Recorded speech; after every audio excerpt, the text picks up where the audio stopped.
বিনা আঘাতে আমাৰ লগত অহা চিকাৰী কুকুৰ তোমাক বন্ধ কৰিলে কোনোবাই হৰৰ আঘাতে।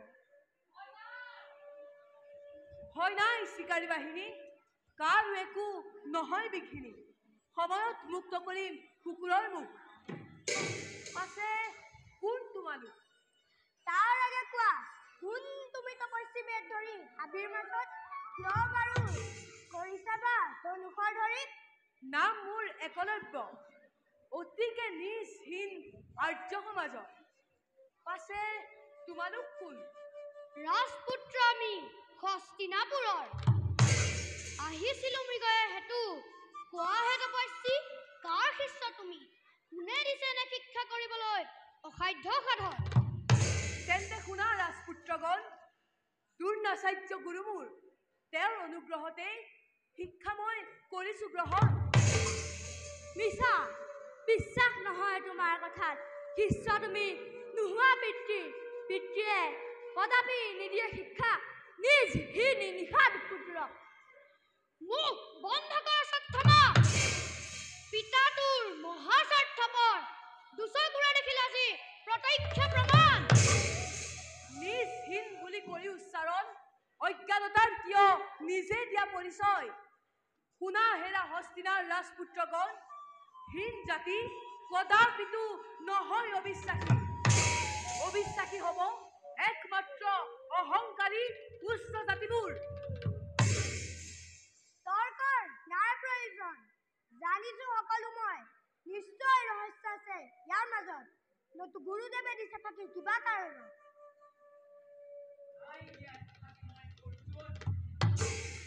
ব্যথিত পৰাণলৈ আহিছিলো মৃগয়াৰ হেতু, কিয় বাৰু অনৰ্থক কৰিছা পলম? আজি পূৰ্ণ হল মোৰ মনৰ কামনা, হে গুৰুদেৱ অধম শিষ্যৰ শত শত প্ৰণিপাত কৰক গ্ৰহণ। কোন তুমি তপস্বী বালক? কিবা হাহে মোক গুৰুদেৱ বুলি কৰা সম্বোধন? গুৰুদেৱ ময়েই সেই একলব্য নিষাদ তনয়, গৈছিলো তব পাশে অস্ত্ৰ শিক্ষা লভিবৰ হেতু, কিন্তু হীন নিজ বুলি মোক তিৰস্কাৰ কৰি শিষ্যৰূপে নললে আদৰি। সেই হেতু গুৰুদেৱ আপোনাৰেই প্ৰতিমূৰ্তি সাজি আপোনাকেই গুৰু মানি এই অৰণ্যৰ মাজে আপোনাৰ অনুগ্ৰহে কৰিছো মই অসাধ্য সাধন। এতিয়া মই চিনিছো তোমাক। বাৰু কোৱাচোন একলব্য, মোকেই গুৰু মানি কি শিক্ষা তুমি লভিছা ধনুৰ? তেন্তে চাওক গুৰুদেৱ, এই শৰ মই জুৰিলো ধনুত, সৌজোপা বতাহত ভাগি পৰা গছ, এই শৰে দিম তাক পুনৰ জীৱন।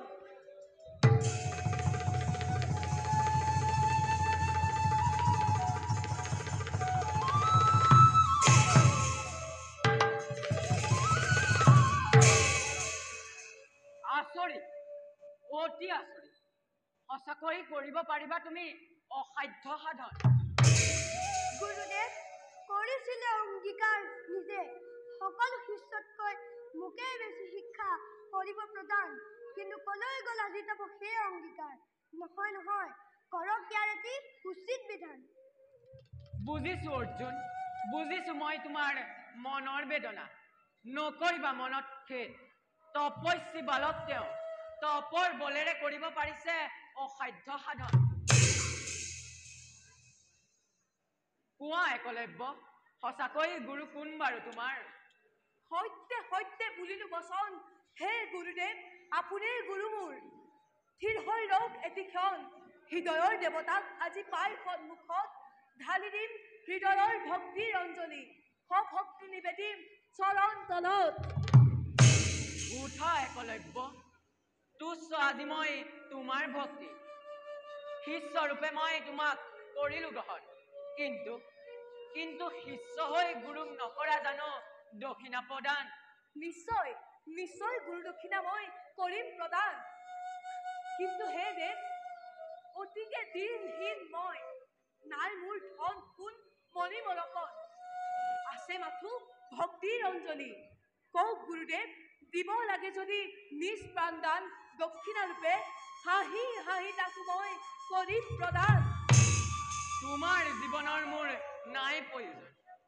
যদিহে কৰিব খোজা দক্ষিণা প্ৰদান, তেন্তে তেন্তে তোমাৰ দক্ষিণ হস্তৰ অংগুষ্ঠ মোক এতিয়াই কৰা দান। তাকেই গুৰু দক্ষিণা ৰূপে মই কৰিম গ্ৰহণ। সামান্য বৃদ্ধাঙ্গুলি মোৰ হয় যদি গুৰুৰ দক্ষিণা, হাঁহি হাঁহি তাক মই কৰিম প্ৰদান। খন্তেক খন্তেক অপেক্ষা কৰক গুৰুদেৱ।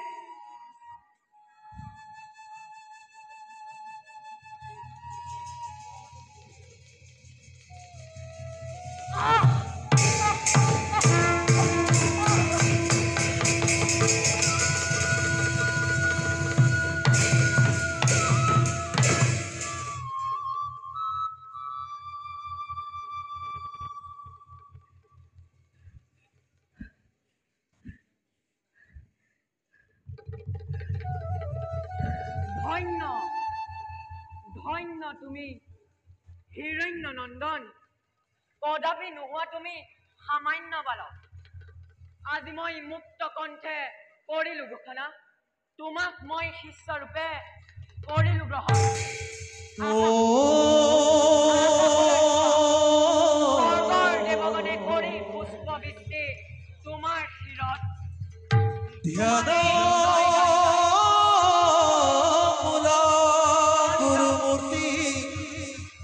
পূজা বোলা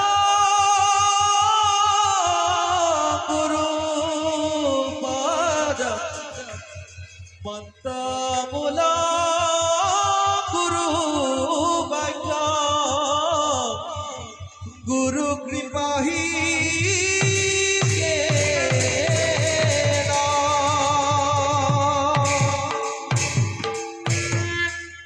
চন্দ্ৰ সূৰ্য থাকে মানে এই পৃথিৱীত তোমাৰ ভক্তিৰ মহিমাৰ কথা, তোমাৰ গুৰুৰ দক্ষিণাৰ কথা সকলোৱে একে মুখে স্বীকাৰ কৰিব। আশীৰ্বাদ কৰিছো বাছা, চিৰ শান্তি বিৰাজ কৰক তোমাৰ হৃদয়ত। যোৱা একলব্য, যোৱা তুমি নিজ গৃহলৈ।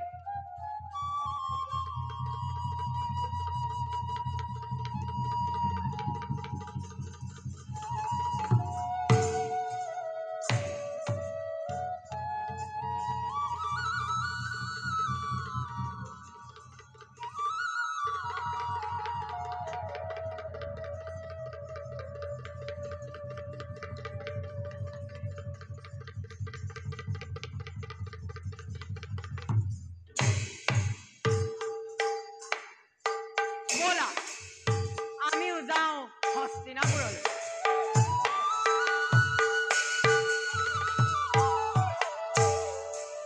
ও হরি কইরা একি মনে সরি গইরা ও হরি কইরা একি মনে চলি গইরা একি মনে চলি গইরা এহি মনে চলি